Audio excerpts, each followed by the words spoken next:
Good morning. I assume it's morning where you are now across the Atlantic Ocean. But my name is Captain Tim Kinsella, and I'm the commanding officer of Naval Air Station Pensacola here in Florida. Naval Air Station Pensacola is known throughout the Navy as the cradle of naval aviation because it's where all the naval aviators came to get their wings of gold. And yes, that includes Goose and Maverick of Top Gun fame, although I wouldn't put myself in the same arena as them.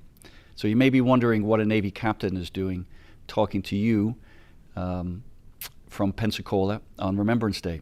Well, I've been kind of asking myself the same question for over 30 years.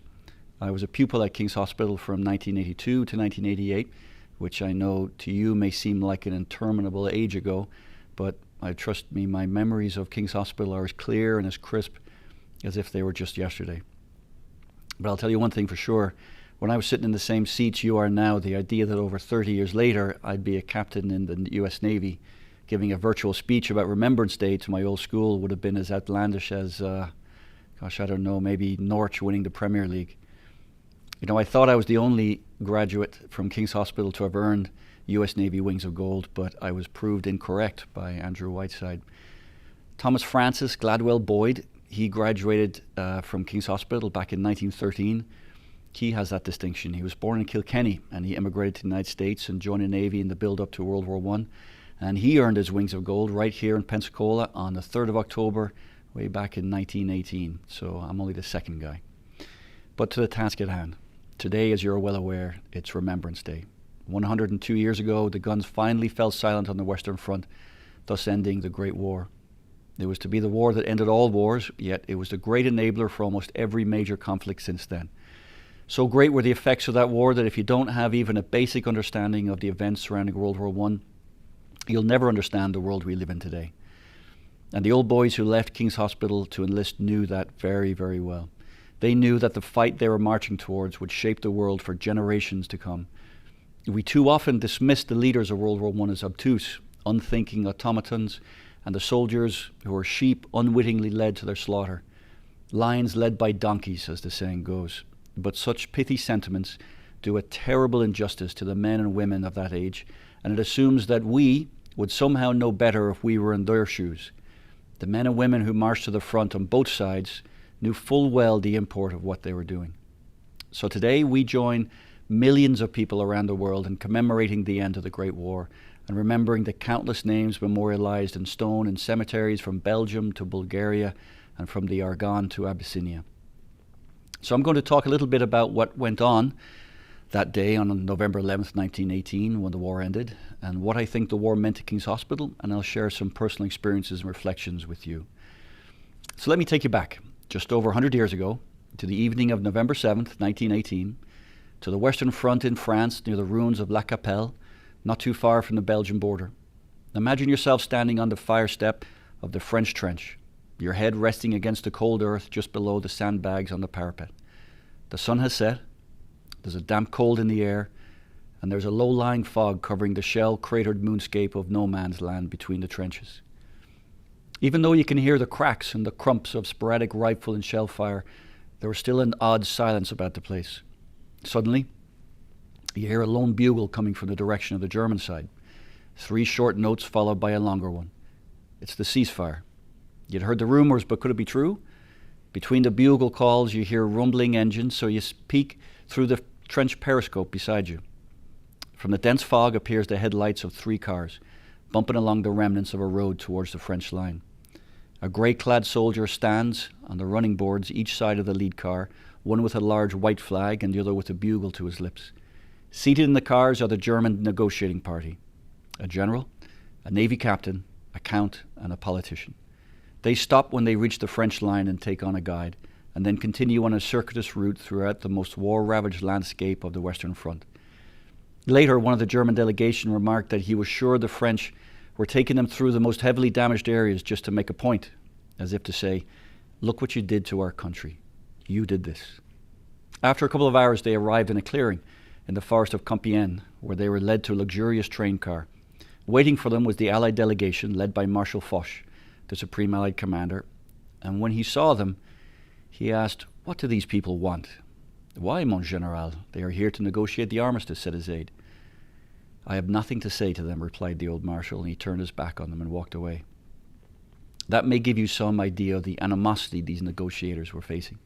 It took 3 days of gut-wrenching talks for the Germans to get what concessions they could, and there weren't many, before they signed the ceasefire. In the meantime, Marshal Foch ordered offensive action to continue unabated in case the Germans got cold feet. The ceasefire was signed at 05:20 on the morning of November the 11th, but the Marshal insisted that the actual ceasefire take place not until 11 a.m. The killing would continue.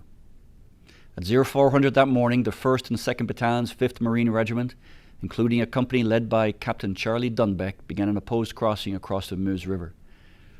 Charlie Dunbeck was a Marines Marine, a former sergeant who received a bayonet wound in the groin and a bullet in the leg at Belleau Wood. When on the operating table and told he would lose a leg, he rolled off the table and crawled and stumbled his way back to his unit to be cared for by the company corpsman.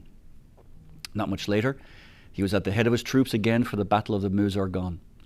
But that morning of November the 11th, Dunbeck's Marines fumbled their way through the morning darkness across a tiny footbridge across the Meuse River that had been laid down by Army engineers the night before. They were to attack a strengthened German position on the opposite bank and take the village behind. The little makeshift bridge was only 2 feet wide, and as they felt their way through the darkness across that little stick of a bridge, machine gun fire and artillery opened up from the opposite bank. The wood splintered from the gunfire and gauges of water shot up on either side from the shell fire, soaking them with frigid water. Charlie Dunbeck's men tumbled into the water, felled by gunfire, or knocked over by the force of the shell fire. Be that as it may, through sheer determination, by the time of the ceasefire at 11 o'clock, and after 7 hours of heavy fighting, they occupied the village of Pupil on the other side. The cost of that assault on the morning of November the 11th was 435 dead and wounded Marines and about twice the number of German soldiers. If you should go to Saint-Symphorien Cemetery near Mons, it's close to where I used to live in Belgium, you'll find 3 graves that tell you a tragic story. John Parr, the first Commonwealth soldier killed on the Western Front. Close by is Maurice Dease from Westmeath, who was the war's first recipient of the Victoria Cross. And sitting across from John Parr is the grave of George Edwin Ellison of the 5th Royal Irish Lancers. George had survived the entire war, having enlisted in 1914, only to be killed minutes before the ceasefire, and was the last British soldier killed in action. The distance between John Parr and George Ellison's headstones, it's only about 12 feet. But not so obvious is the 20 million dead and 21 million wounded crammed into that small space. The dubious honor of being the very last soldier of any nation to lose his life goes to an American of German descent named Henry Gunther. About 10 minutes before 11 a.m., his unit was ordered to move forward. 2 German machine gun nests lay in front of them, and as the German soldiers watched, disbelieving as shapes began emerging from the fog, the German gunners fired a warning shot, not wanting to waste further life when they were so close to the end. Gunther dropped to the ground as bullets snapped above their heads.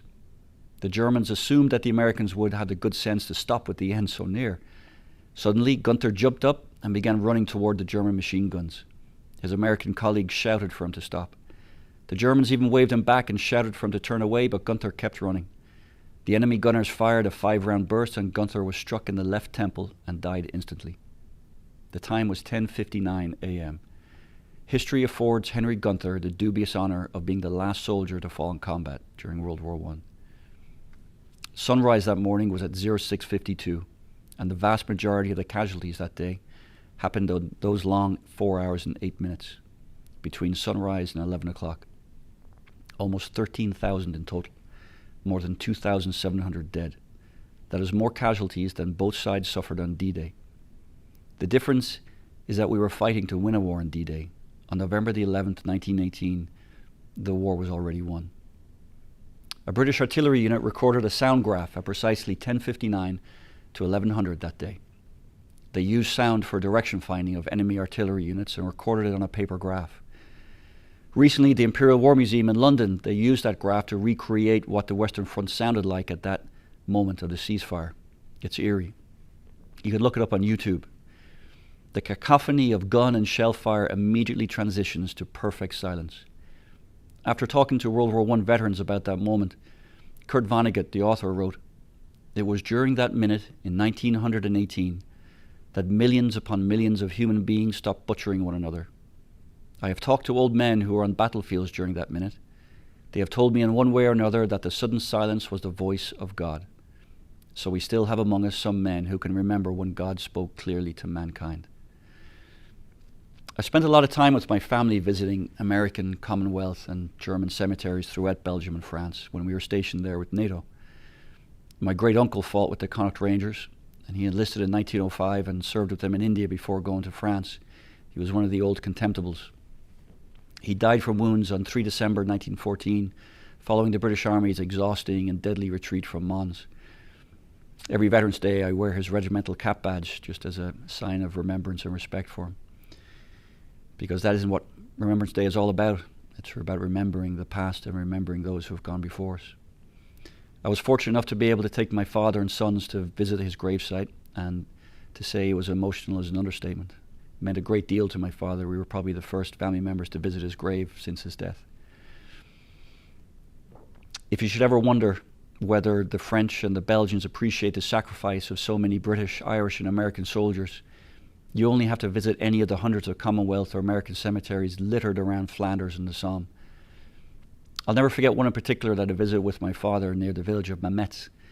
On the morning of 1 July, troops of the 9th Devonshire Regiment climbed over the parapet when the whistle blew on that first morning of the Battle of the Somme. 163 of them were mown down before they could advance even a few yards, many of them falling back into the trench. And that trench became their collective grave. It is now the Devonshire Cemetery. At the entrance is a stone cross with the inscription, "The Devonshires held this trench. The Devonshires hold it still." On several of the graves there were jam jars resting by the white marble cross headstones. I picked one up and I opened it, and inside was a handwritten letter by a French schoolgirl. In the letter she explained to the soldier that she would be forever in his debt because his sacrifice allowed for her and her family's freedom. Just outside the small town of Messen, in Belgium, is the Messines Ridge, where the Irish 16th and 36th Divisions, one from the south and the other from the north, fought together in one of the most successful actions of the war. On that ridge is the Island of Ireland Peace Park, and on that Peace Park is a tall replica of the 12th century round tower. It's built from stone brought over from Ireland to commemorate the solidarity of the soldiers from all over Ireland who fought together. And that tower is modelled on St. Kevin's Tower in Glendalough, and if you've ever been there, which incidentally is just down the road from my granny's house. There are several large stone slabs with moving quotes from prominent Irishmen who fought during the war. And one in particular by Tom Kettle always stood out to me. Tom Kettle, if you remember from your history, was an Irish member of Parliament. He was a barrister and he was a fervent Irish nationalist. The night before he was struck down as he was leading a company of Dublin Fusiliers on the Somme, he wrote a poem to his daughter in case he should fall. On one of those granite slabs there on Messines Ridge are these lines from that poem. "So here, while the mad guns curse overhead and tired men sigh, with mud for couch and floor, know that we fools, now with the foolish dead, died not for flag, nor king, nor emperor, but for a dream born in a herdsman's shed, and for the sacred scripture of the poor." A dream born in a herdsman's shed, and for the secret scriptures of the poor. That quote, it rattled around in my head for some time afterwards, because I'd read the poem when I was in school there at King's Hospital, but after seeing it in that context, I couldn't quite get the meaning of it. I mean, I had an idea, I knew what he meant about the herdsman's shed, but something about it just wouldn't let go. A couple of years later, we were visiting the En Marne Cemetery, the American cemetery adjacent to Belleau Wood. And when we visit cemeteries, we like to walk the rows of crosses in meditation and wonder at the stories behind the names. I always felt that by silently reeling the names, you'd somehow help them to be remembered. Sometimes we'll call one over to see something we might find to be remarkable about a soldier, where he's from, or the dates he died, or so forth. I called my wife over to where I was to show her something when I noticed my then 8-year-old son a few rows away kneeling in front of a grave, and I walked over to see what he had found. I said, "Hey, what are you looking at, pal?" And he didn't answer. And I noticed his eyes were closed. He stood up after about 30 seconds or so and said, "I was just saying a prayer for this soldier." And I thought, if in this place, so full of death and sadness, if an 8-year-old boy can be propelled to prayer, then there's definitely hope in the world. A dream born in a herdsman's shed, and for the secret scriptures of the poor. Perhaps I had to think of it as a father to understand it. When I thought of it from the perspective of a parent, to try and understand through the lens of a father, it became obvious. It's the dream of peace. Because isn't that the dream of anyone who wears a military uniform, of peace? It certainly was for the veterans of the Great War. And I know it is for me now, after 30 years of serving in uniform. And it absolutely was for the names written in gold leaf on the wall of the King's Hospital Chapel. Each one of them left their families, their homes, their jobs with the knowledge that they may never return home. Some 200,000 Irishmen wore British uniform in the Great War, and an unknown number fought with the Canadian, Australian, South African, New Zealand and American forces. Overall, as many as 50,000 lost their lives. 50,000 Irishmen. That's a catastrophic loss to a country as small as Ireland. The nationalist and poet Francis Ledwidge, who I hope again you remember from your history, who died in the Third Battle of Ypres in 1917, I think he perhaps said it best why so many Irishmen enlisted. He said, "I joined the British Army because she stood between Ireland and an enemy common to our civilization, and I would not have her say that she defended us while we did nothing at home." Towards the end of my tour in Belgium, I was promoted to captain, which I wear now. To celebrate, about a dozen pals from my year at King's Hoss travelled over and we rented a cottage just outside Ypres in Belgium that butted up against the walls of Tyncott Cemetery, which is the largest Commonwealth cemetery in the world. We spent some time visiting the graves of King's Hospital past pupils, and I think everyone found it a sobering yet a very worthwhile effort. I think it gave each of us a deeper understanding of what it means to be part of the King's Hospital family. Here we were visiting the graves of men who died 100 years before, and our only link was that we went to the same school together. So, after all this talk about World War I, let me leave you with this final thought. The friendships that you will make here at King's Hospital will last you a lifetime. I still feel a deeper connection to many of my schoolmates than I do with men and women I've been to combat with. The things I learned inside the walls of King's Hospital have served me better than anything I learned at the prestigious United States Naval Academy. The memories I have of King's Hospital are the foundation of the person that I became today. You will get out of your experience here only what you put into it. I know some of the teachers I had that are still with you would laugh to hear me say it now. John Aiken, I'm sure, is in the corner laughing at it, but it gives me immense pride to say that I'm a past pupil of King's Hospital. I truly hope that you will feel the same way in the years to come. So with that, let me say God bless, and I wish I was sitting there with you today so I could talk with you about this, and you could ask me a few questions, but be that as it may, we are where we are. So God bless, have a wonderful Remembrance Day, and I look forward to seeing you in the future sometime. Take care.